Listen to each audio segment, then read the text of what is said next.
If you clicked on this video, then you probably spend a lot of time doing pointless, cheap dopamine activities such as scrolling through TikToks or maybe Instagram Reels, or maybe you just have issues getting work done. You also realize that these activities are a problem and negatively impact your everyday life. So that's why you clicked on this video. The problem is the people who need this video the most will be the first ones to click off.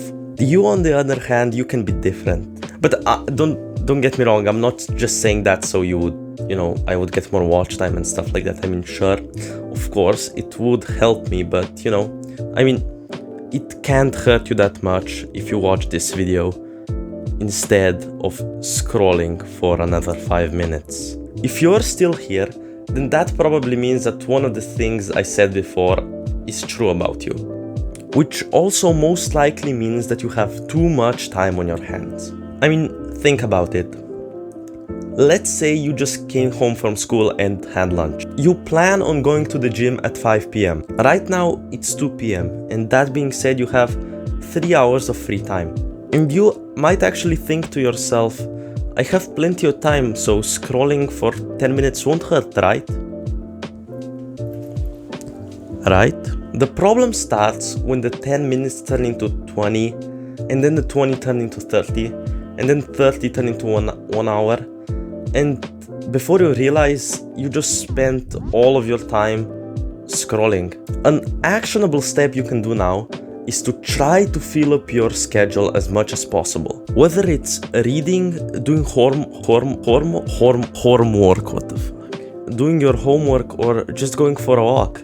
It doesn't matter as long as it's at least semi-productive. That way you won't have time to consume pointless instant gratification videos. Now, you might also have a problem that is just from doing simple tasks like studying or maybe even just emptying out the dishwasher. A helpful rule you can apply here is called the 2-minute rule. It's really simple and self-explanatory. Every time you have to do a task that lasts for 2 minutes or less, you just do it immediately. And if your task lasts longer and you do them often, like reading your mom, for example, just try to go on a mini dopamine detox. And that means, so you basically just for like a day or something, you try to limit your dopamine exposure to as least as possible. Maybe don't listen to music, listen to podcasts instead, and don't even be on your phone, just read. Just for a day. You'll be really bored, okay?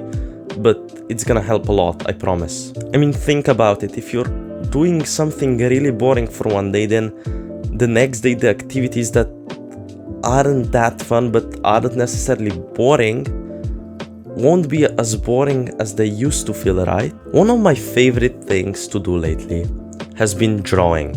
It's not necessarily productive, no, but it's a good way to help me relax without negatively impacting the rest of my life. Am I good at it?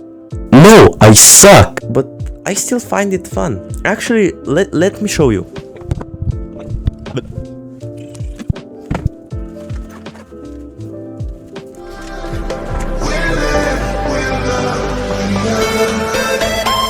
Having said that, you should find a hobby or something you find fun that you will do instead of doing this pointless instant gratification stuff.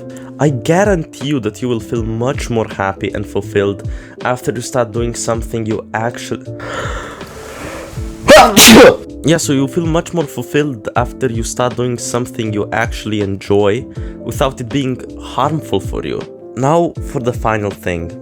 Have you ever been on NoFap and you were just doing really well, not even getting urges, but then one day, out of nowhere, you just get the urge to fap again? Now you might think that's random, but it's not.